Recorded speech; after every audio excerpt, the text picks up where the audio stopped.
สกาเลนะพุทธังอภิปูชยามิอิมินาสการเรนะธัมมังอภิปูชยามิอิมินาสการเรนะสังฆังอภิปูชยามิอะระหังสัมมาสัมพุทโธภควาพุทธังภควันตังอภิวาเทมิสวากขาโตภควตาธัมโมธัมมังนัมสสามิสุปฏิปันโนภควโตสาวกสังโฆสังฆังนามามิอาราธนาธรรมนะคะพระมาจโลกาเอปติสัมปติกาดอัญชลีอันทิวารังอายาจธาสันติทัสสันตาปาลาชาคาจาติกาเทเสตุธรรมังอนุกรรมปิมังปะชังท้าวสามบดีพรหมเป็นบรมในพรหมมาทรงฤทธิ์ที่ศักดากว่าบริษัททุกหมู่พรหมน้อมหันนมัสการประดิษฐานหน้าที่สมควรแล้วจึงบังคมจุลีบาทพระสัมมาขอพรอันประเสริฐวาระเลิศมโหฬารปวงสัตว์ในโลกากิเลสน้อยก็ยังมีขอองค์พระจอมปราชญ์สู่ธรรมาสน์นั้นรู้จี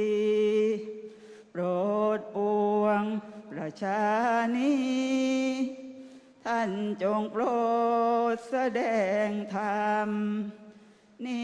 มนต์ท่านเจ้าข้าผู้ปรีชาอันเลิศล้ำโปรดแสด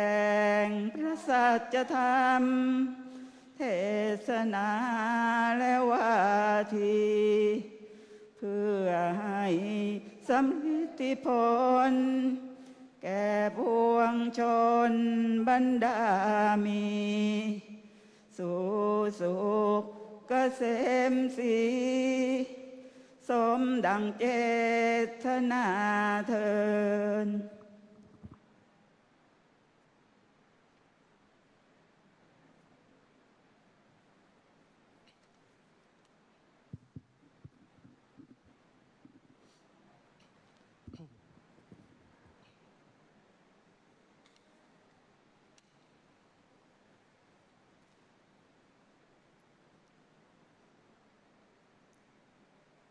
อิธานิ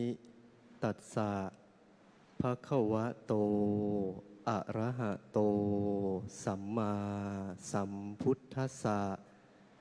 ปรินิพพานโตปัฏฐายะอัฏฐฉัตถีสังวัชรุตระปัญจสตาธิกานิอติกันตาทเวสังวัชระสหัสสานิอติกันตานิปัจจุปันนากาลวเสนะสาวนะมาสัสสะทัสมังที่นังวารวเสนะปณะโสระโหติ เอวังตัสสะภะคะวะโตปรินิพพานาศาสนายุกาละคะนาสัลลเขตัพพาติอิสิริสุภมสดุพระพุทธศาสนายุการนับจำเดิมตั้งแต่วันอันเป็นที่เสด็จดับขันธปรินิพพานแห่งองค์สมเด็จพระภัควันอรหันตสัมมาสัมพุทธเจ้าของเรานั้นบัดนี้ล่วงไปได้แล้ว 2,568 พระพรรษามาถึงปัจจุบันสมัยที่ได้กำหนดปรากฏวันตรงกับสุรทินวันเสาร์ที่ 10 สิงหาคมพุทธศักราช 2568 พระพุทธศาสนายุการนับจำเดิมตั้งแต่วันเป็นที่เสด็จดับขันธปรินิพพานแห่งองค์สมเด็จพระบรมศาสดาสัมมาสัมพุทธเจ้าของเรานั้นอันท่านสาธุชนพุทธบริษัทจะพึงกำหนดนับและรับรู้ไว้เพื่อเตือนจิตให้รำลึกนึกถึงสมเด็จองค์สมเด็จพระพิชิตมารด้วยประการฉนี้นะโมตัสสะภะคะวะโตอะระหะโตสัมมาสัมพุทธัสสะนะโมตัสสะภะคะวะโตอะระหะโตสัมมาสัมพุทธัสสะนะโมตัสสะภะคะวะโตอะระหะโตสัมมาสัมพุทธัสสะพรหมาติมาตาปิตโรปุพพาจริยาติวุจเจเรอาหุนายาจปุตตานังปชายะอนุกรรมปกาติ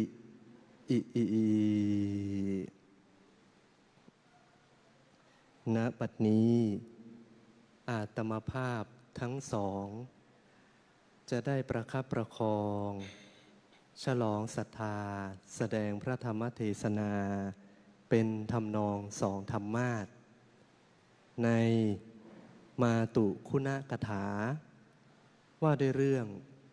คุณงามความดีอันเป็นคุณธรรมของผู้เป็นแม่เพื่อที่จะได้ประคับประคองฉลองศรัทธาประดับปัญญาบารมีอนุโมทนาชื่นชมกุศลบุญญาราศีของเหล่าสาธุชนทั้งหลายซึ่งได้พร้อมจิตพร้อมใจเดินทางมาแต่ไกลตั้งจิตมาแต่ไกลตั้งใจมาแต่บ้านเพื่อที่จะได้ร่วมกันสั่งสมเอาประสบการณ์และได้ร่วมกันสืบสารงานพระพุทธศาสนาอันเป็นหน้าที่สำคัญของชาวพุทธเพื่อที่ในวันนี้ญาติโยมจะได้บรรลุอานิสงส์การฟังธรรม5ประการด้วยกันคือ 1. ได้ฟังเรื่องใหม่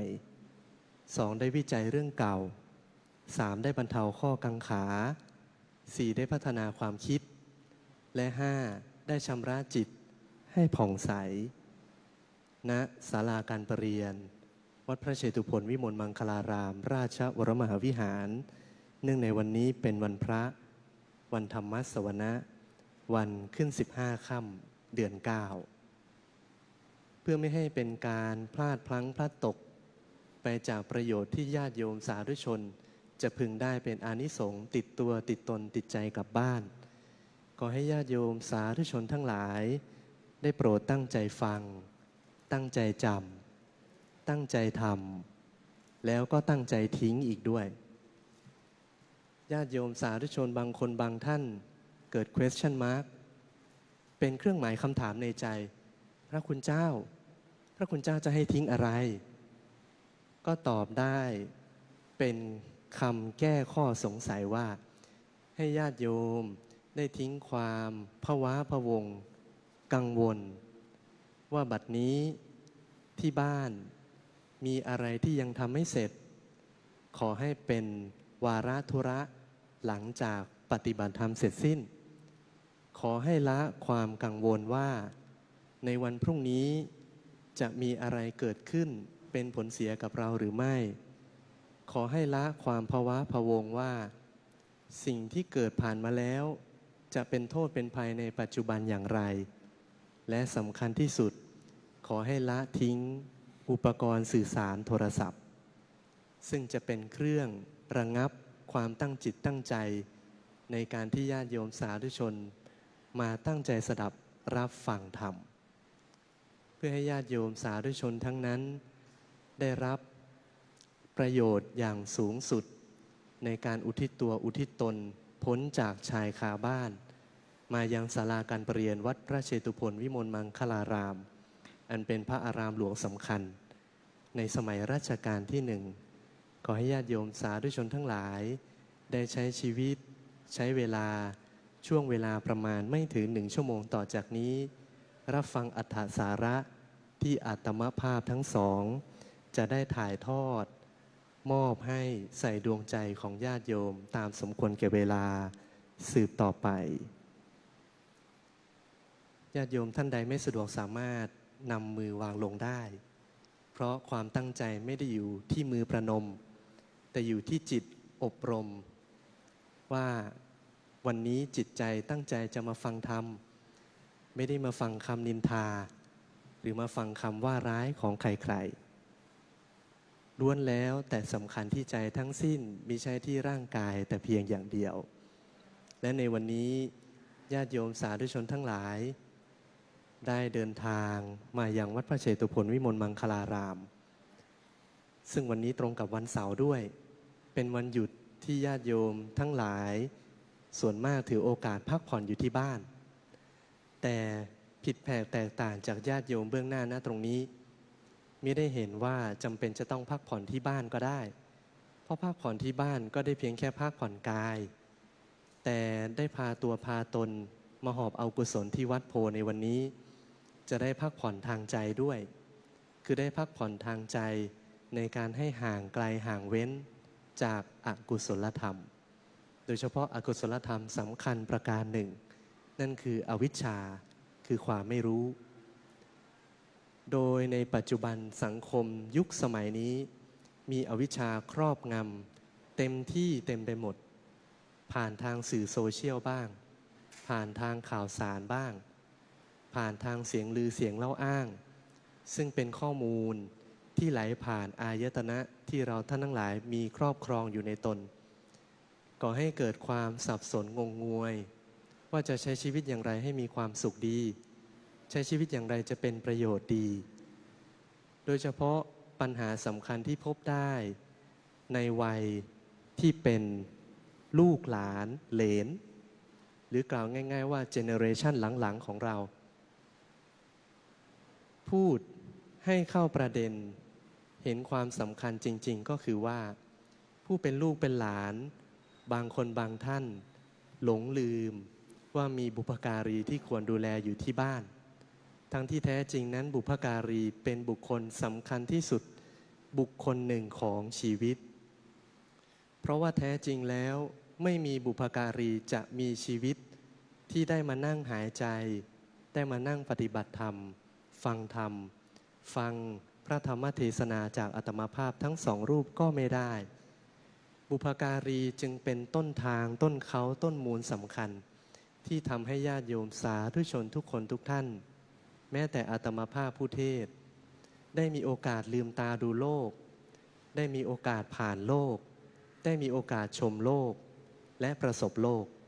ทั้งในด้านดีด้านร้ายด้านดำด้านขาวหรือด้านใดๆก็ตาม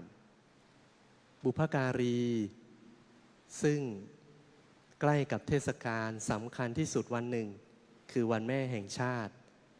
วันนี้ไม่สามารถจะยกบุพการี2 ท่านได้คงจะยกได้เพียงแค่บุพการีฝ่ายเดียวคือฝ่ายมารดาเท่านั้นซึ่งมารดาเป็นผู้มีความสำคัญต่อชีวิตของลูกไม่ว่าลูกคนนั้นจะเป็นลูกในไส้ก็ตาม จะเป็นลูกบุญธรรมก็ตาม หรือแม้แต่ในฐานะเป็นลูกศิษย์ลูกหาก็ตาม เพราะฉะนั้นแล้วชีวิตชะตากรรมอนาคตของสิ่งใดๆก็ตามโดยเฉพาะสิ่งมีชีวิตล้วนแล้วแต่มีผู้เปิดกุญแจดอกแรกที่สำคัญที่สุดคือคุณพ่อคุณแม่แต่เนื่องด้วยเวลาจำกัดก็เห็นทีว่าอาตมาภาพคงจะต้องนำมายกหยิบย่อยค่อยๆป้อนใส่หัวใจถึงธรรมะที่เป็นคุณประโยชน์คุณประการสำคัญของคุณแม่เท่านั้นดังพระบาลีที่อาตมาภาพได้ยกขึ้นเป็นเบื้องต้นว่าพรหมาติมาตาปิตโรเป็นต้นแปลความได้ว่ามารดาบิดาเป็นพรหมของลูกเป็นผู้ที่ลูกควรเคารพบูชาเป็นอาจารย์คนแรกและเป็นผู้อนุเคราะห์ให้กับลูกๆอีกด้วยอัตถสาระใจความสำคัญของพระธรรมเทศนาที่มีอุเทศพระบาลีดังอาตมาภาพได้ยกขึ้นมานี้จะมีเนื้อความรายละเอียดเป็นเช่นไรขอให้ญาติโยมสาธุชนทั้งหลายได้รับฟังจากอาตมาภาพทั้งสองรูปในเวลาถัดจากนี้ไปพระธรรมเทศนาส่วนอารัมภกถาหน้าธรรมาสน์ที่อาตมาภาพได้ชี้แจงแสดงมาเห็นเป็นการสมควรแก่เวลาอันเป็นอัจจายิกสมัยที่ล่วงเลยไปเร็วไวนักจักต้องรู้คุณค่าของเวลาและทำการให้ทันเวลาโดยไม่ชักช้าเพราะถ้ามัวชักช้าเวลาผ่านไปจะทำให้ไม่ทันการฉะนั้นเทศนาส่วนนี้จึงจะขอวิกัประงับเอาไว้แต่เพียงเท่านี้ก่อนจะได้อนุโยคย้อนสู่ขั้นตอนในการเทศสองธรรมาสต่อไปอันว่าเทศนาในทำนองสองธรรมาสนั้นมีธรรมเนียมจะต้องปฏิบัติต้องจัดต้องทำอยู่3อย่างคือ 1. ตั้งเรื่องไว้แสดง 2. แบ่งปันหน้าที่เทศ 3. วางขอบเขตเรื่องถามตอบไว้ก่อนดังนั้นในขั้นตอนนี้จะได้จัดสรรตำแหน่งแบ่งปันหน้าที่ให้แก่กันและกันอันเป็นงานเบื้องต้นจะไม่สับสนแก่ท่านผู้แสดงและจะมีความแจ่มแจ้งแก่ญาติโยมสาธุชนผู้สดับรับฟังอีกด้วยทักขิณโตธรรมาสเนนิสินนังสัมมนามิวาระนี้อาตมาภาพจะขอสมมุติพระสังฆชินบุตรพุทธชิโนรสผู้ซึ่งปรากฏในอิริยาบถนั่งยับยั้งอยู่ณธรรมาสน์เบื้องขวาของอาตมาภาพมีสมัญญานามตามศาสนโวหารว่าท่านพระมหาธีรพัฒน์ญาณธีโรท่านผู้นี้ทั้งรูปงามนามเพราะมีวิทยาฐานะทางการศึกษาไม่ธรรมดาเป็นปริญญาธรรม3 ประโยคจบการศึกษาระดับปริญญาตรีพุทธศาสตร์บัณฑิตสาขาการสอนภาษาอังกฤษเกียรตินิยมอันดับ 1จากมหาวิทยาลัยมหาจุฬาลงกรณราชวิทยาลัยปัจจุบันเป็นนักวิชาการของโรงเรียนสาธิตแห่งมหาวิทยาลัยมหาจุฬาลงกรณราชวิทยาลัยและกำลังจะจบการศึกษาในระดับปริญญาโทพุทธศาสตร์มหาบัณฑิตอีกด้วยกระผมขอสมมุติมอบหมายถวายภาระธุระในการเทศนาว่าในหน้าที่พระสกวาทยาจารย์บริหารเรื่องการปุจฉาและเรียงลำดับเนื้อหาอีกทั้งต้องกำกับเวลาเทศนาอีกด้วยสยเมวาหังอัตตานังสัมมนามิส่วนอาตมาภาพนี้นั้นเป็นที่ทราบกันทั่วไปว่ายังเป็นผู้น้อยประสบการณ์ก็น้อยวิชาการก็ยังน้อยแถมน้ำหนักก็น้อยกว่าด้วยจึงขอเลื่อนลดถดถอยสมมุติตนของตนเป็นพระปรวาทยาจารย์เป็นผู้ช่วยบริหารการวิสัชนาตัสมาสาทโวเพราะฉะนั้นไซจึงขอให้สาธุชนผู้สนใจในการบำเพ็ญกุศลส่วนธรรมสวนามัยจงเตรียมตัวให้พร้อมน้อมใจให้ตรงทรงสติไว้อารมณ์โดยใช้สติคอยจับใช้ปัญญาคอยเจาะวิเคราะห์หลักธรรมที่ได้ฟังอย่างตั้งใจนั้นเ พื่อนำไปใช้ในชีวิตประจำวัน อันจะให้ผลดังที่ตนมุ่งหวัง สมดังปณิธานทุกประการ พันเตสกวาทาจริยะ ข้าแต่พระสกวาทยาจารย์ผู้เจริญ ขอพระคุณเจ้าจงได้ยกบุรพประโยคถาบาลี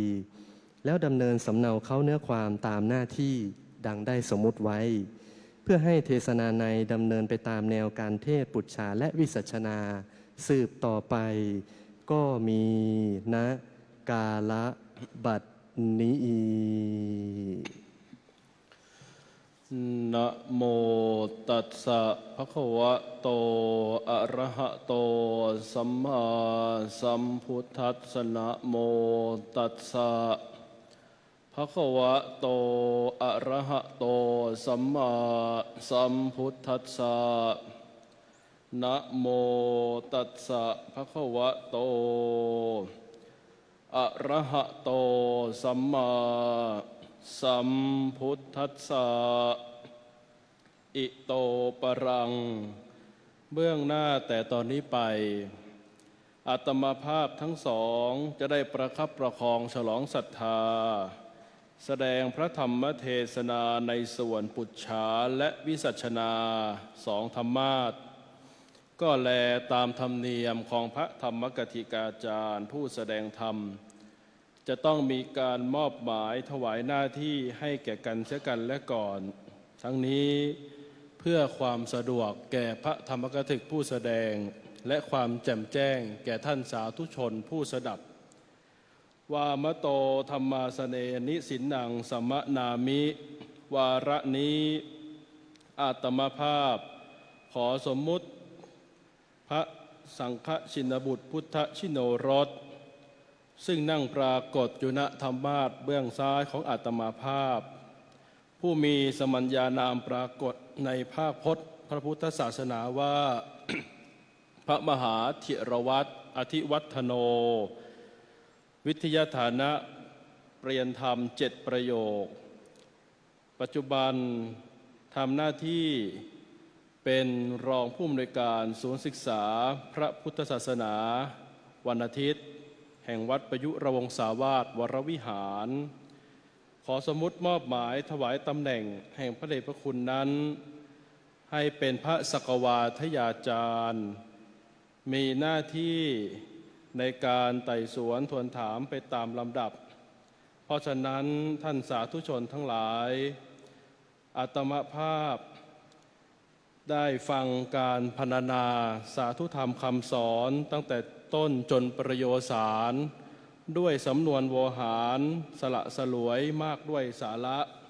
จังหวะดีลีลางามใจความก็กระชับสะกิดใจในที่สุดก็ได้มอบหมายให้อาตมาภาพรับตำแหน่งแห่งพระสกวาทยาจารย์เป็นประธานในการทำหน้าที่อัญเชิญพระสัทธรรมคำสอนขององค์สมเด็จพระสัมมาสัมพุทธเจ้ายกขึ้นมาไต่สวนทวนถามซึ่งกันและกันฉะนั้นอาตมาภาพจะได้ดำเนินตามเนื้อความของพระสกวาทยาจารย์เป็นใจความว่าอัทโขสกวาทาจริโยคราวครั้งนั้นแลพระสกวาทยาจารย์ระโหคโตเข้าไปสู่ที่ระโหฐานคือสถานที่อันเงียบสงัดสัตถุธรรมังจินตยันโตจึงรำพึงคิดวิจัยไข้ควรถึงพระธรรมคำสอนขององค์สมเด็จพระสัมมาสัมพุทธเจ้าเกี่ยวกับเรื่องพระคุณของมารดาเตสุธรรมเมสุกังขังอุปาเทตวาก็เกิดเวมติกังขาคือความสงสัยในข้อธรรมทั้งหลายบางประการเกินสติปัญญาที่จะเข้าใจได้อัตนาวิสัชเชตุงอสักโกนโตเมื่อเกิดเวมติกังขาครอบงำจนเกินวิสัยแห่งสติปัญญาได้จึงคุ้นคิดอยู่ในใจว่าโกนุโขโกนุโขโอ้ใครเล่าหนอที่จะพอมีสติปัญญาช่วยแก้เวมติกังขาในเรื่องนี้ได้ก็รำพึงไปรำพึงไปเห็นท่านปรวาทยาจารย์เป็นผู้มีความรู้คู่กับความเมตตา อีกทั้งยังเฉลียวฉลาดและสามารถในหลักธรรม ที่จะช่วยปัดเป่าบรรเทาความสงสัยให้เป็นได้ เยนะปรวาทาจริโยเตนุปสังคมิพระสกวาทยาจารย์คันทราบว่าท่านพำนักอยู่ณที่ใด ก็มุ่งตรงไปสู่สำนักที่นั้นคันไปถึงแล้วจึงได้พักรอดูท่าที และพบว่าท่านมีความสุขเกษมสำราญสบายดีไม่มีใครรบกวนจึงได้เข้าไปหาและนั่งสำรวมกายถวายอภิวาทจากนั้นจึงได้เริ่มการสนทนาเป็นใจความว่าอาวุโสปรวาทาจริยะถ้าความสำราญมีอยู่วันนี้กระผมมาสู่สำนักจะได้ใคร่ขอโอกาสได้สนทนาธรรมในเรื่องพระคุณของมารดาพระคุณเจ้า ครับ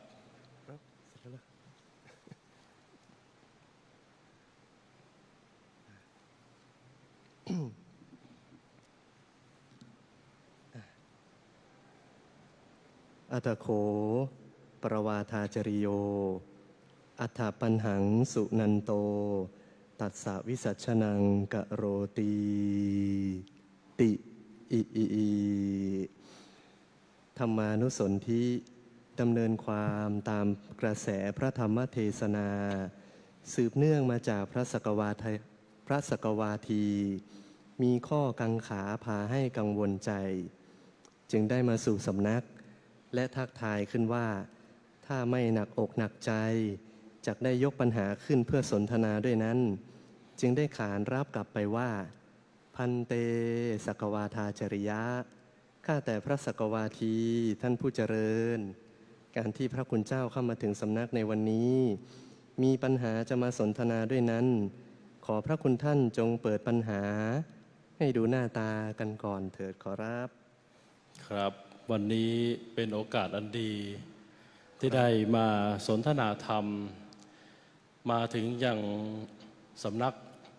แห่งวัดพระเชตุพนวิมลมังคลารามขอรับพร้อมด้วยกับศรัทธาสาธุชนที่ได้มีกุศลเจตนามาร่วมกันปฏิบัติธรรมนุ่งห่มชุดขาวนะอยู่เต็มลายล้อมในศาลาการเปลี่ยนแห่งนี้ขอรับจะได้มาร่วมกันสนทนาธรรมได้มาฟังธรรมครับนับเป็นโอกาสอันดีแม้วันนี้อากาศจะค่อนข้างจะร้อนครับนะแต่เขาว่าร้อนกายแต่ไม่ร้อนใจนะได้มาฟังธรรมเหมือนกับได้น้ำเย็นมาฉลมจิตใจให้คลายร้อนได้ครับวันนี้กระผมมาก็ด้วยความสงสัยครับเกี่ยวกับเนื่องในวันสำคัญของชาวไทยครับคือเป็นเนื่องในวันเฉลิมพระชนมพรรษา12 สิงหาคมของสมเด็จพระนางเจ้าสิริกิติ์พระบรมราชินีนาถพระบรมราชชนนีพันปีหลวงหรืออีกอย่างหนึ่งก็คือเป็นวันแม่แห่งชาตินั่นเองจึงได้มาไข้ควรคิดนะว่าแม่นั้นนะครับก็มักจะได้ยินอยู่บ่อยครั้งเราก็จะมักจะได้ยินว่าแม่จะมักอยู่ไปปรากฏอยู่ในคำนะที่เป็นคำสำคัญเป็นคำที่ยิ่งใหญ่อาทิเช่นแม่น้ำครับแม่ทัพครับแม่แรงครับแม่กองครับอีกหลายๆอย่างที่ขึ้นด้วยคำว่าแม่ครับผมก็เลยเกิดความสงสัยว่าแม่นี้ความหมายแท้จริงนั้นหรือที่มาที่ไปของแม่บางทีก็บอกว่าบ้างว่าลูกเนี่ยเกิดมาคำที่ลูกจะพูดได้คือคำว่าแม่ก็เลยเกิดความสงสัยครับคุณเจ้าขอได้ช่วยวิสัชนาช่วยแก้ความสงสัยให้กับผมได้ไหมครับจริงๆเราก็ อยู่ในปี 2025ครับไม่ทราบว่าที่กุฏิท่านไม่มีอินเทอร์เน็ตหรอครับ เอาวันนี้ผมมาด้วยใจครับโอ้ทิ้งทุกอย่างมาเลยมาด้วยใจจริงๆอยากจะมาฟังคำตอบนะได้ครับถ้าเห็นว่าผมนั้นจะให้คำตอบดีกว่า Google ครับผมก็ยินดีขอรับคำว่าแม่เป็นคำสั้นๆพยางค์เดียวซึ่งมีปรากฏในหลายภาษาโดยคำว่าแม่เอาตามบาลีก่อนเนาะครับ ดังในพระพุทธพจน์บทบาลีที่กระผมได้ยกขึ้น พระมาติมาตาปิตโร ภาษาบาลีเรียกแม่ว่ามาตา มาตา ครับ มาตานี้จริงๆไม่ใช่คำที่เป็นรากศัพท์เสียทีเดียว แต่ว่ามันผ่านกระบวนการทางไวยากรณ์ แต่ว่าเป็นกระบวนการทางไวยากรณ์ที่ทำให้เห็นความสำคัญของคำนี้มากขึ้น ครับ ถ้าพูดง่ายๆเหมือนกับเลข 2 มาจากไหน มันก็มาจาก1 บวก 1 เท่ากับ 2 หรือ2 คูณ 1 อย่างนี้เป็นต้น มีเครื่องปรุง ซึ่งความหมายใจสำคัญอยู่ที่เครื่องปรุงที่ทำให้สำเร็จเป็นคำว่ามาตุนะครับมาตุขออภัย ครับ ก็คือมีองค์ประกอบ ครับ มาเสริมให้คำนั้นมีความหมายมีความสำคัญ ใช่ครับ มากขึ้น ใช่ครับ พอจะยกตัวอย่างไหมครับว่าแม่เนี่ยในแต่ละที่แต่ละแห่งเนี่ยเขาเรียกเหมือนกันไหม เป็นเรื่องน่าแปลกแต่จริง เป็นยังไงครับแปลก ภาษาบาลีเราว่ามาตุใช่ไหมครับ ครับ ภาษาไทยเราว่าแม่ ครับแม่ ภาษาจีนว่าหมาม้า มาม่า ภาษามาเลเซียว่ามาม่า มาม่าเลยนะ แต่ไม่ใช่มาม่าครับ อ๋อผมก็นึกว่ามาม่าที่ฉันอยู่เนี่ยเป็นคำอะไรมาเลเซีย เราเป็นสปอนเซอร์ไม่ได้นะครับ อ๋อไม่ใช่นะ ว่าไปส่วนภาษาเกาหลีว่าออมม่า อ๋อ แปลกดีครับ เป็นโซนภาษาซึ่งน่าสนใจ นักภาษาศาสตร์ให้ความเห็นว่าคำว่าแม่ซึ่งพอแปลกไปในประเทศอื่นๆ แล้วเนี่ยมีปรากฏลักษณะอักษรสำคัญก็คือบอใบไม้ปอปลาหรือไม่ก็มอม้า ซึ่งอยู่ในฐานริมฝีปาก ครับ เขาบอกว่าเด็กแรกเกิดสามารถออกเสียงที่ประกอบไปด้วยคำจากฐานริมฝีปากเนี่ยได้ง่ายที่สุด ครับ อย่างเช่นออมม่าเห็นไหมครับ ก็ใช้แค่ริมฝีปาก เพราะตอนนั้นเด็กแรกเกิดยังไม่มีฟันเลย จะออกเสียงสอเสือ ออกเสียงรอเรือแบบอย่างเราก็ไม่ได้ใช่ไหมครับ อ๋อก็เลยจำเป็นต้องออกเสียงที่ง่าย ใช่ คือ ครับ แม่นี่เอง ครับ ครับ ทั้งโลกเลยให้ความสำคัญกับคำแรกที่ลูกออกเสียงได้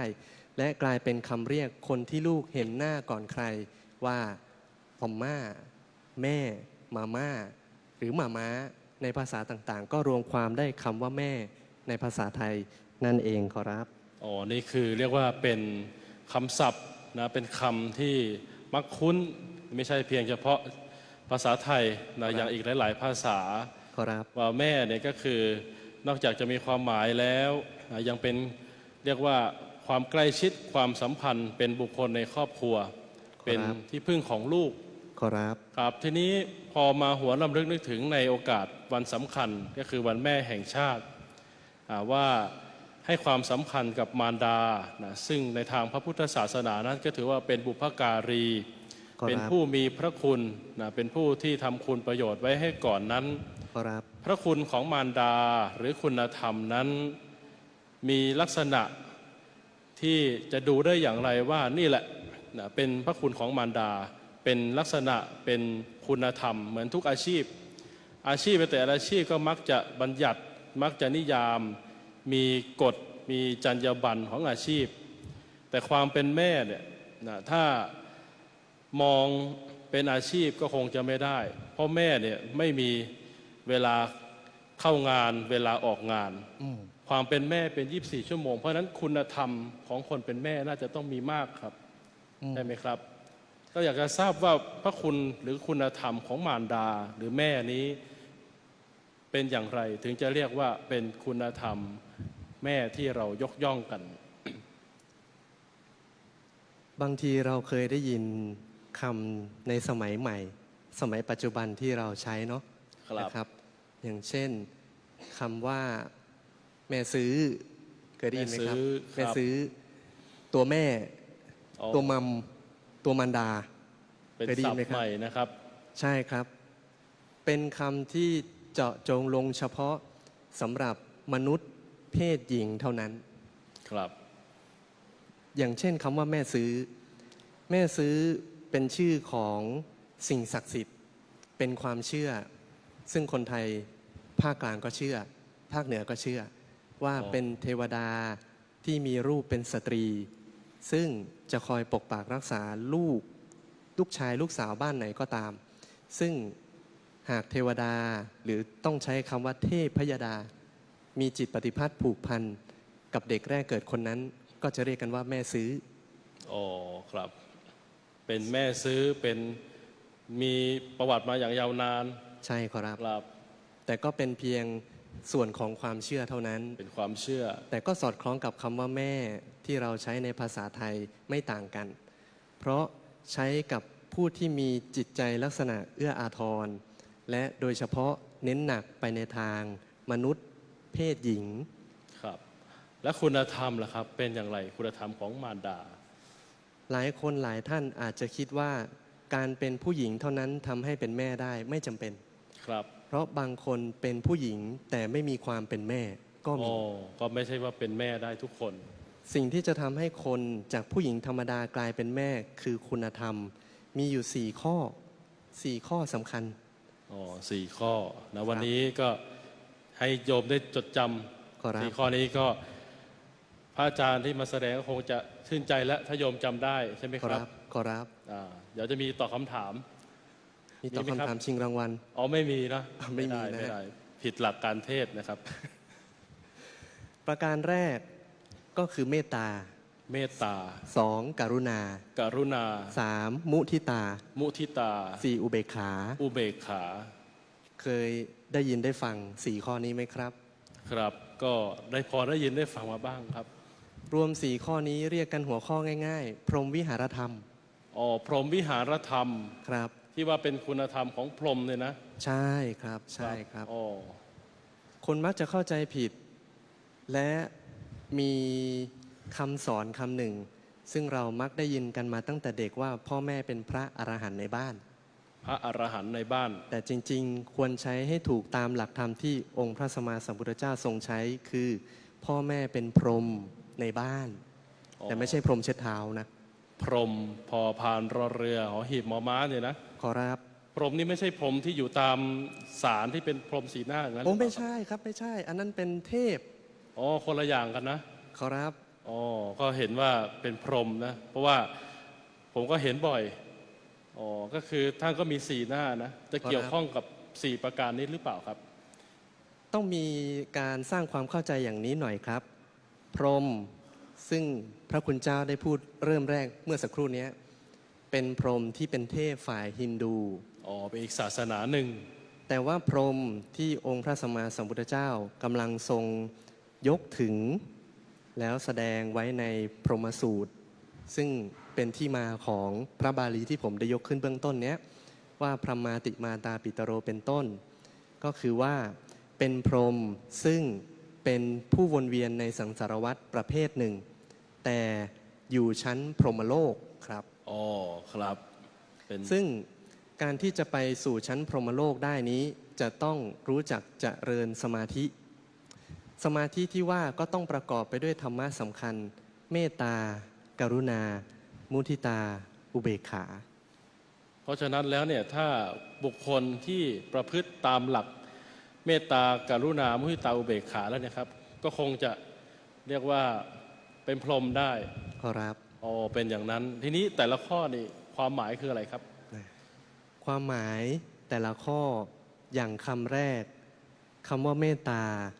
เมตตาแปลว่ามีความเอ็นดู อ๋อครับ คือมีความรู้สึกว่าอยากจะให้เขามีสุข อย่างเช่นในเวลาที่แม่ได้ยินเสียงลูกร้องไห้ ครับ มีผลวิจัยด้วยนะครับว่าไป วิ ได้ จัย ยิน ว่าไงครับ เวลาแม่ได้ยินเสียงลูกร้องไห้ แม่จะมีความรู้สึกว่าทำไมลูกร้องไห้ แม้แต่กระทั่งตอนแรกเกิด แม่จะรีบบอกหมอเลยว่าขออุ้มลูกหน่อย เพราะอยากจะปลอบลูกที่กำลังร้องไห้ ซึ่งเพิ่งออกแรงเบ่งลูกออกมา แล้วการเบ่งลูกมาไม่ธรรมดา ครับ แม่ต้องเป็นคนที่เข้มแข็งมาก เพราะเขาบอกกันว่าตามหลักการทางวิทยาศาสตร์ แม่ต้องทนการคลอดลูก ซึ่งมีระดับความเจ็บปวด ไม่มีตัวเลขที่จะวัดประเมินได้ง่ายดายนัก ครับ แต่เขาเทียบกับอาการบาดเจ็บที่ใกล้เคียงกัน คือการหักกระดูก เขาบอกว่า นักวิทยาศาสตร์บอกนะครับผมไม่ได้บอกเอง ครับผม นักวิทยาศาสตร์บอกว่าผู้หญิงคนหนึ่งเข้มแข็งกว่าผู้ชายมาก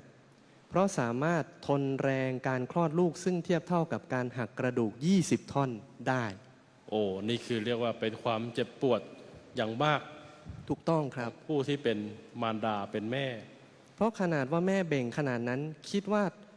สิ่งมีชีวิตที่ออกมาจากมดลูกฉันเนี่ยทำให้ฉันเจ็บขนาดนั้น แต่ไม่สนใจเลย ครับ เพราะตนเองประคบประหงมเลี้ยงดูมาอย่างดี มีความหวังว่าถ้าลูกคนนี้ลืมตาดูโลก จะเลี้ยงมาให้เป็นพลเมืองชั้นดีของโลก โอ้นี่คือเรียกคุณธรรมความเมตตาของแม่ นี่คือเมตตาครับ ครับอันนี้ประการที่สองแล้วครับการุณา การุณา เป็นยังไงครับ ก็อย่างเช่นเมื่อสักครู่นี้ครับ เวลาได้ยินลูกร้องไห้ จะรีบเข้าไปโอบไปปลอบไปประโลม ถามว่าลูกเกิดอะไรขึ้นทำไมเป็นอะไรมดกัด หรือแม้แต่กระทั่งดอกบัวดอกเดียว กลีบบัวกลีบเดียวจะให้ตกก็ไม่เคยอยากจะให้เป็นอย่างนั้น อยากให้ลูกพ้นจากความทุกข์ที่ทำให้ร้องห่มร้องไห้กระจองงอแง จะหิวก็ตาม จะเจ็บก็ตาม เจ็บกายหรือเจ็บใจ แม่ก็หวังจะให้ลูกพ้นความทุกข์ความเดือดร้อน ทุกสิ่งอย่าง ความกรุณาจึงหมายถึงความอยากให้พ้นทุกข์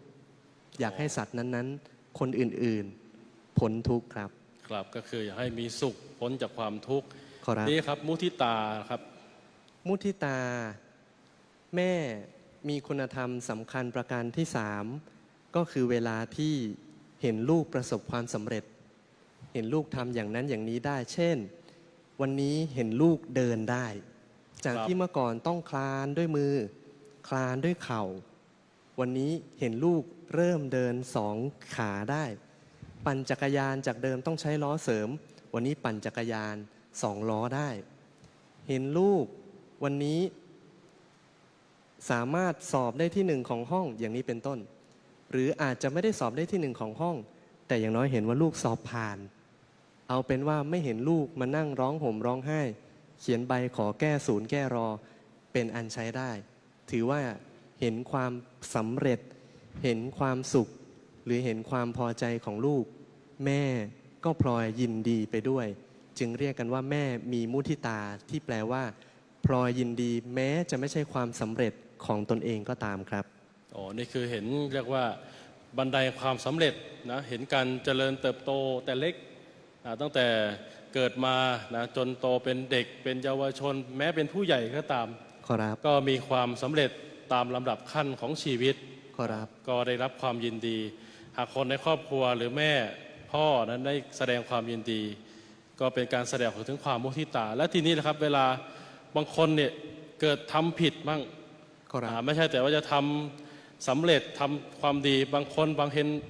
ผมเห็นบางข่าว เกิดการทำผิดไปสร้างความเดือดร้อนอย่างเงี้ยครับแล้วท่าทีของผู้เป็นมารดาทำยังไงครับ เป็นคำถามที่ดีนะครับ เป็นไงครับ ไม่ได้อยู่ในที่เราคุยกันไว้เลย อ่ะ มีคนส่งกระดาษขึ้นมา โอ้เลยครับ โอ้หน้าตามตีคนส่งกระดาษขึ้นมาจริง ๆ นะครับ เป็นคำถามสำคัญซึ่งมีปรากฏอยู่ในใจของผู้เป็นพ่อแม่ทุกคน พ่อแม่ฟังพระว่ามาอย่างนี้ พ่อแม่อยากให้ลูกมีความสุข อยากให้ลูกพ้นทุกข์ความเดือดร้อน ต้องพลอยชื่นชมการที่ลูกมีความสุขด้วยตนเองได้ อย่างนี้มันก็ไม่เป็นการผิดศีลพระคุณเจ้า ครับ แต่การทำเช่นนั้นมันเป็นลักษณะเข้าลักษณะว่าพ่อแม่รังแกฉัน อ๋อครับ คือไม่ปล่อยให้ลูกได้เติบโต คือไม่ปล่อยให้ลูกได้รับบทเรียนของชีวิตว่าหากทำผิด โดยเฉพาะอย่างยิ่งผิดกฎหมายบ้านเมือง บ้านเมืองเรามีขื่อมีแปรจำเป็นต้องถือกฎหมายเป็นสำคัญ มิฉะนั้นลูกของเราจะกลายเป็นหนึ่งในวัยร้ายที่สุด เข้ากับลักษณะที่เขาว่า ความรักที่ทำร้ายคือการให้ท้ายคนที่เรารักครับ เพราะฉะนั้นจะต้องทำไงครับมี เราก็จะ อุเบกขา ต้องวางอุเบกขา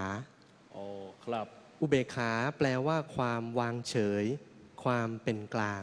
อ๋อนี่ก็คืออีกคุณธรรมข้อสุดท้ายของพรหมวิหารธรรม ไม่ใช่แค่เฉพาะตอนเห็นลูกต้องถูกลงโทษ ครับ เพื่อ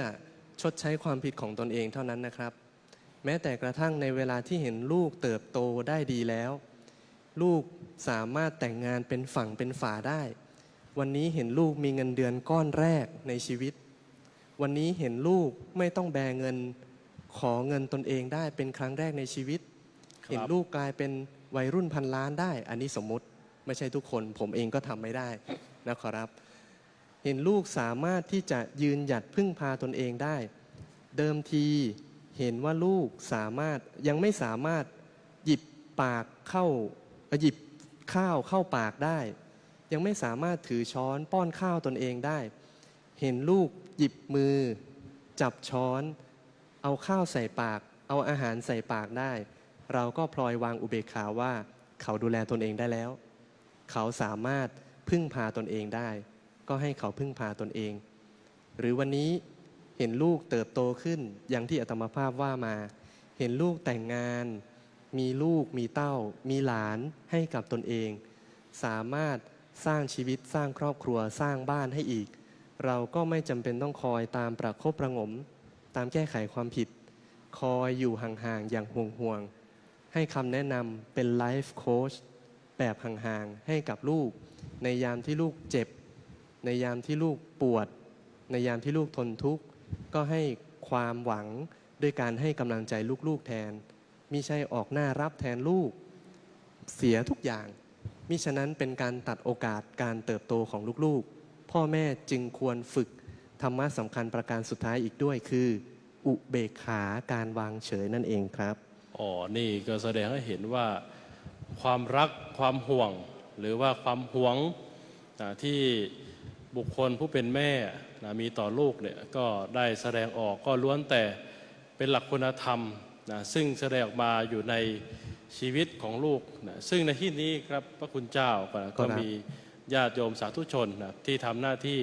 เป็นทั้งแม่ทำหน้าที่เป็นทั้งลูกทำหน้าที่ในบริบททั้งสองทำให้เห็นว่าความเป็นแม่ลูกนั้นเป็นสายใยเป็นเรียกว่าไม่มีเวลาหยุดเนาะ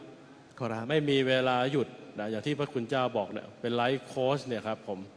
ก็ได้ยินคำนี้บ่อยไลฟ์โค้ชแต่บางทีเขาก็ทำหน้าที่แค่ความต้องการของผู้ที่ไปร้องขอแต่ความเป็นแม่เนี่ยทำหน้าที่อยู่ตลอดเวลานี่จึงเรียกว่าเป็นสายใยเป็นความผูกพันดังที่โบราณท่านบอกว่าใครหนออุ้มไม่หนักเหนื่อยไม่พักรักไม่ลวงห่วงไม่เลิกเบิกไม่คิดผิดไม่แค้นและตายแทนได้วันนี้ก็คงจะเห็นคำตอบเห็นจากการพรรณนาคุณธรรมลักษณะหรือพระคุณของผู้ที่เป็นมารดาครับทีนี้ความสายใยผูกพันเนี่ยอย่างที่เวลาลูกคลอดออกมาก็จะมีสายที่ผูกพันระหว่างแม่ลูกเนาะครับแล้วลักษณะอย่างนี้เป็นความสัมพันธ์เพียงเฉพาะจิตใจหรือไม่หรือว่ามีความเกี่ยวข้องอะไรอย่างอื่นที่เป็นความผูกพันระหว่างแม่กับลูก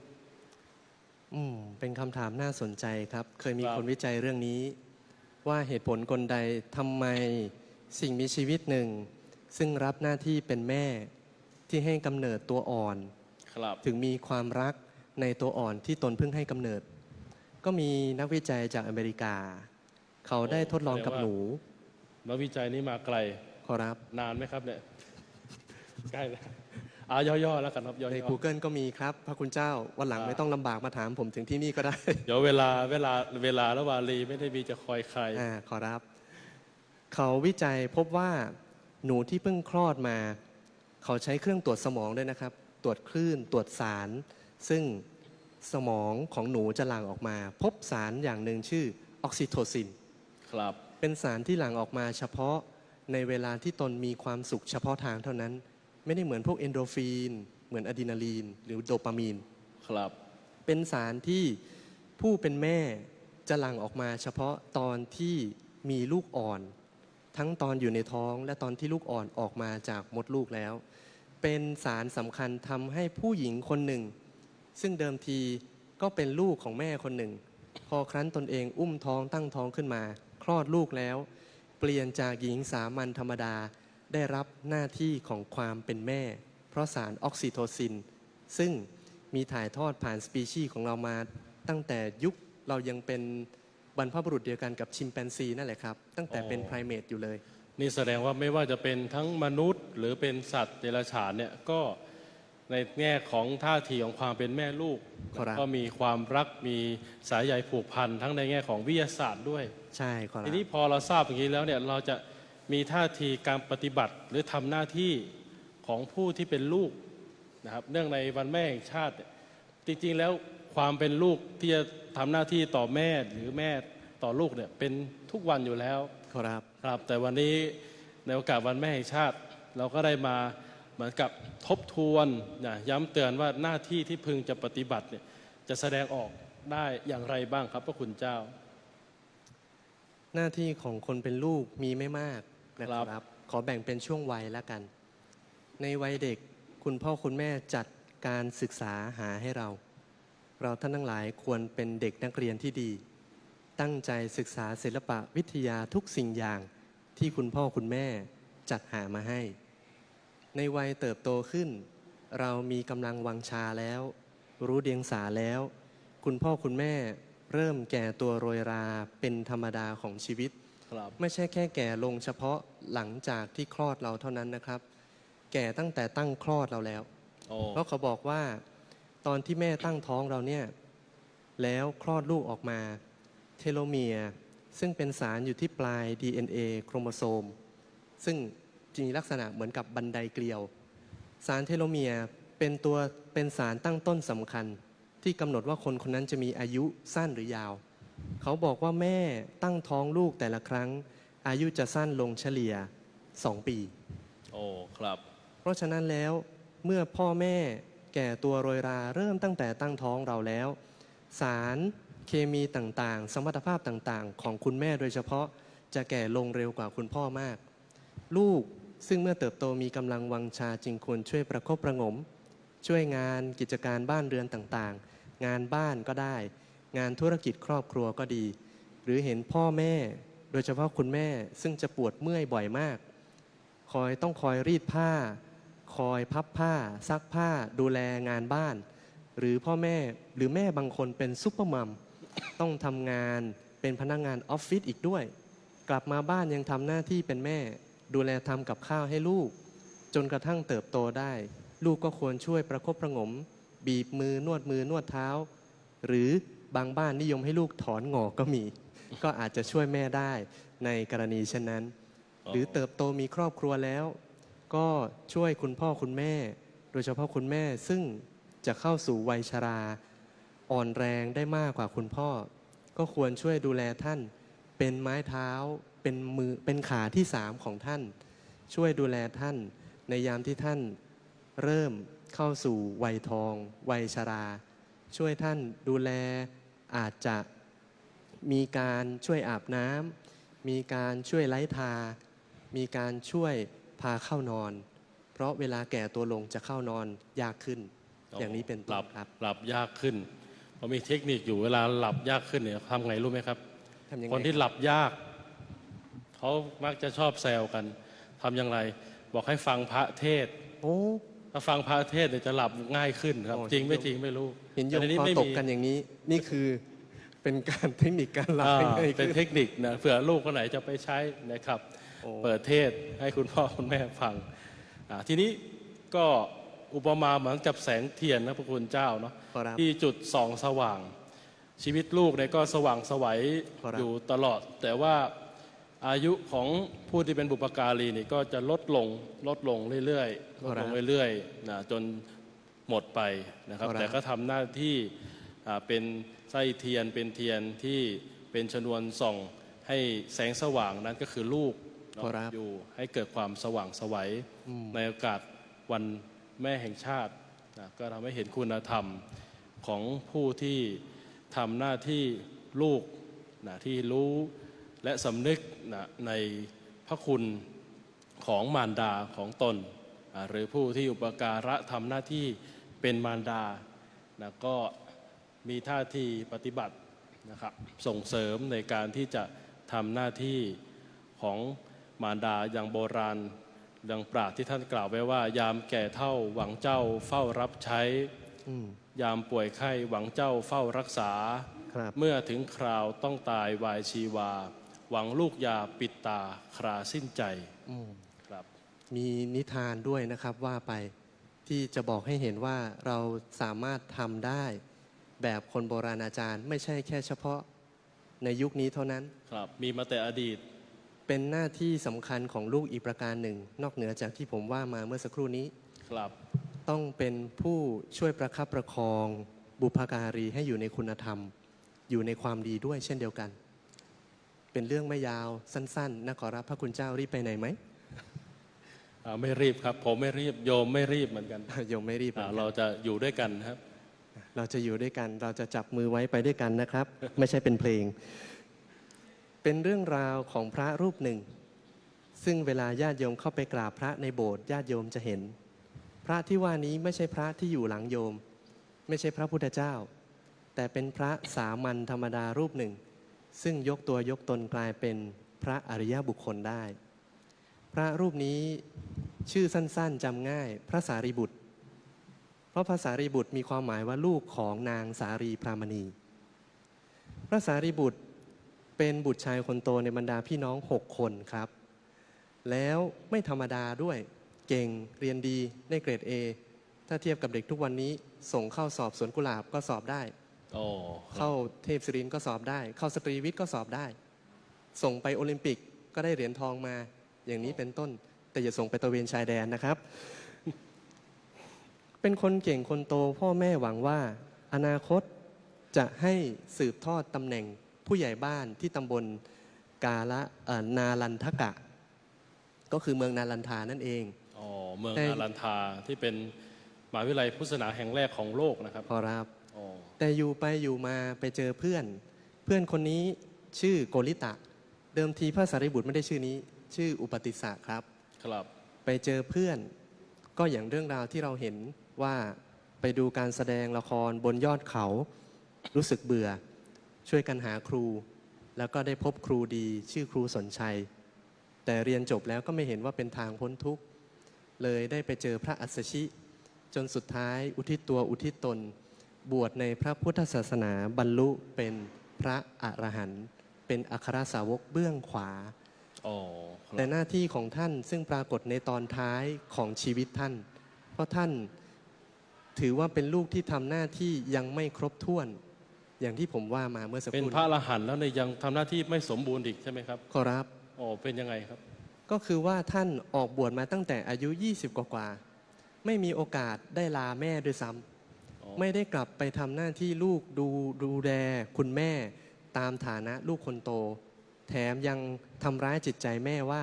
พาพี่น้องคนเล็กๆคนอื่นๆมาบวชอีกด้วยแม่สาบส่งไม่พอใจถ้าเป็นเพื่อนในเฟซก็คือกดบล็อกไปแล้วไม่ปลดบล็อกด้วยพระสารีบุตรทราบอายุสังขารว่าท่านกำลังจะปรินิพพานแล้วซึ่งเป็นปีเดียวกันกับที่พระพุทธเจ้าจะเสด็จดับขันธปรินิพพานครับท่านจึงทูลลาพระพุทธเจ้าบอกว่าขอกลับไปเทศให้แม่ที่บ้านฟังเป็นวาระสุดท้ายแม่ซึ่งกำลังทำกับข้าวสัพเพเหระอยู่บ้านเห็นพระลูกชายคนโตชื่ออุปติสสะคนนี้กลับมาบ้าน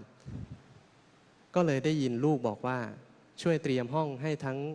พระลูกชายกับลูกศิษย์อีก500รูปด้วยบ้านท่านก็ไม่ใช่บ้านธรรมดาญาติโยมเป็นปราสาท7ชั้นแม่เตรียมปราสาท7ชั้นไว้เตรียมห้องนอนไว้ให้พระลูกศิษย์ทุกรูปในคืนนั้นเองคืนที่พระสารีบุตรท่านกลับมาถึงบ้านท่านนอนบรรทมอยู่บนเตียงที่ท่านเกิดนั่นแหละครับแล้วพระเท้าสักกะเทวราชหรือพระอินทร์เท้าจตุมหาราชหรือว่าเท้าในสวรรค์ชั้นที่1ตลอดจนถึงเท้ามหาพรหมที่แม่คือนางสารีพรามณีผู้เป็นแม่พระสารีบุตรกราบไหว้มาแวะเวียนถามถ่ายอาการไข้ของท่านซึ่งครั้งนั้นแม่ซึ่งตอนแรกปิดใจปิดประตูลงกลอนไม่ต้อนรับพระลูกชายเห็นลูกชายกลับมาบ้านเกิดใจอ่อนแถมได้ยินว่าลูกชายไอกระสอบกระแสะมาตั้งแต่ถึงบ้านตนเองแทนที่จะใจแข็งนอนอยู่ที่ห้องนอนตนเองกลับนอนพิงประตูที่พระลูกชายจำวัดอยู่ นางเห็นเหตุการณ์ทุกอย่างครับได้ยินเสียงพระลูกชายคุยกับใครก็ไม่ทราบเพราะในห้องนั้นพระลูกชายพระสารีบุตรให้ลูกศิษย์จำวัดห้องอื่นที่ไม่ใช่ห้องท่านคือไม่ต้องจำวัดร่วมห้องกับท่านคุณแม่ก็เลยพยายามเงี่ยหูฟังจนกระทั่งมาถึงเท้ามหาพรหมมาถามพระสารีบุตรเห็นแสงสว่างวาบอยู่ในห้องแม่จึงเคาะประตูพระสารีบุตรเปิดประตูมาถามว่าแม่โยมแม่นอนไม่หลับเหรอโยมแม่ก็เลยถามถ่ายว่าเกิดอะไรขึ้นตะกี้พระลูกชายคุยกับใครกันพระลูกชายจึงบอกว่าคุยกับเท้าจาตุมหาราชพระอินทร์กับเท้ามหาพรหมด้วยแม่ถามว่าโอ้ที่เห็นแสงสว่างแวบๆวับๆตะกี้นี้ไม่ใช่ขีปนาวุธจากเพื่อนบ้านยิงมาเหรออ๋อไม่ใช่พระสารีบุตรบอกไม่ใช่แต่เป็นรัศมีของพระพรหมแม่จึงถามว่าโอ้พระพรหมที่แม่กราบไหว้เนี่ยนะจะมาหาลูกชายตนเองซึ่งบวชหัวโล้นห่มเหลืองแสดงว่าลูกชายต้องมีอะไรเป็นคุณธรรมสำคัญให้เท้ามหาพรหมมาหาแน่ๆนางใจอ่อนครับจึงยอมนั่งลงฟังพระลูกชายข้างๆเตียงพระลูกชายเลยเทศบทพระพุทธคุณ9 ข้อให้แม่ฟังแม่ฟังจบบรรลุเป็นพระโสดาบันกลับจิตกลับใจกลับกายกลับตัวกลับหางกลับหัวกลับชั่วเป็นดีนี่จึงเป็นสิ่งที่พระสารีบุตรต้องการทำเป็นสิ่งสุดท้ายเพราะการเป็นพระโสดาบันปิดประตูนรกเปิดประตูสุขติอย่างเดียวเท่านั้นแม่ของพระสารีบุตรจะไม่ไปสู่นรกอีกเลยจะเวียนว่ายตายเกิดไม่เกิน7 ชาติจะบรรลุเป็นพระอรหันต์ในที่สุดนี่จึงเป็นการตอบแทนคุณข้าวน้ำปลาอาหารที่คุณแม่ของพระสารีบุตรได้ช่วยประคบประหงมเลี้ยงดูท่านตั้งแต่เริ่มต้นมาหมดสิ้นเลยครับโอ้นี่ก็นะครับแสดงให้เห็นว่าการตอบแทนพระคุณมารดานะอีกอย่างหนึ่งนัยยะหนึ่งก็คือให้ตั้งมั่นอยู่ในคุณธรรมคุณงามความดีในพระพุทธศาสนาแม้แต่พระอรหันต์อย่างพระสารีบุตรก็นับว่าเป็นต้นแบบเป็นแบบแผนแบบอย่างแบบฉบับของผู้ที่ทำหน้าที่ลูกให้บิดามารดานั้นเกิดคุณธรรมในใจแล้วก็ตั้งมั่นอยู่ในพระพุทธศาสนาเรียกว่ากตัญญูรู้คุณท่านนะก็คือกตัญญูคือการรู้และกตเวทีก็คือการตอบแทนการแสดงออกถึงความกตัญญูกตเวทีนับว่าเป็นเครื่องหมายเป็นสิ่งที่แสดงออกถึงความเป็นคนดีอีกด้วยเอาละครับในวันนี้การแสดงพระธรรมเทศนา2 ธรรมาสน์นั้นอาตมาภาพทั้งสองก็ได้ประคับประคองฉลองศรัทธามาได้พรรณนาอธิบายถึงพระคุณของมารดาว่าแม่นั้นเป็นผู้ที่มีพระคุณต่อผู้เป็นบุตรดังที่ท่านบอกว่าพระองค์แรกผู้สร้างชีวิตครูคนแรกผู้ประสิทธิ์การศึกษาหมอคนแรกผู้ถือช้อนคอยป้อนยารวมเรียกว่านิสัยแม่ของเราเทศนาปริโยสาเนในอวสานเป็นที่สุดลงแห่งพระธรรมเทศนานี้รัตนัตยานุภาเวนะรัตนัตยเตชะสาขอเดชะบุญบารมีคุณพระศรีรัตนตรัยคุณงามความดีที่เราท่านทั้งหลายได้ร่วมกันบำเพ็ญให้เป็นไปในวาระนี้จงได้มารวมกันเป็นตบะเดชะเป็นภรวะปัจจัยอำนวยอวยพรถวายเป็นพระพรชัยมงคลแด่สมเด็จพระนางเจ้าสิริกิติ์พระบรมราชินีนาถพระบรมราชชนนีพันปีหลวงเนื่องในวันเฉลิมพระชนมพรรษา12 สิงหาคมและขอบุญกุศลเหล่านี้จงเป็นตบะเดชะภรวะปัจจัยอำนวยอวยพรให้ท่านทั้งหลายจงมีแต่ความสุขความเจริญยิ่งด้วยจตุรพิธพรชัยคืออายุวันนะสุขะภละปฏิภาณธนสารสมบัติธรรมสารสมบัติปรารถนาสิ่งหนึ่งสิ่งใดที่เป็นไปด้วยชอบประกอบไปด้วยธรรมขอให้สิ่งนั้นจงพันสำเร็จจงพันสำเร็จจงพันสำเร็จสมดังมโนรสมุ่งมา่ปรารถนาจงทุกประการรับประทานแสดงพระธรรมเทศนาในมาตุคุณกถาว่าด้วยพระคุณของมารดาก็พอสมสมัยได้เวลาจึงขอสมมุติยุติลงคงไว้แต่เพียงเท่านี้ เอวังก็มีด้วยประการฉะนี้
เรียนเชิญสาธุชนทุกท่าน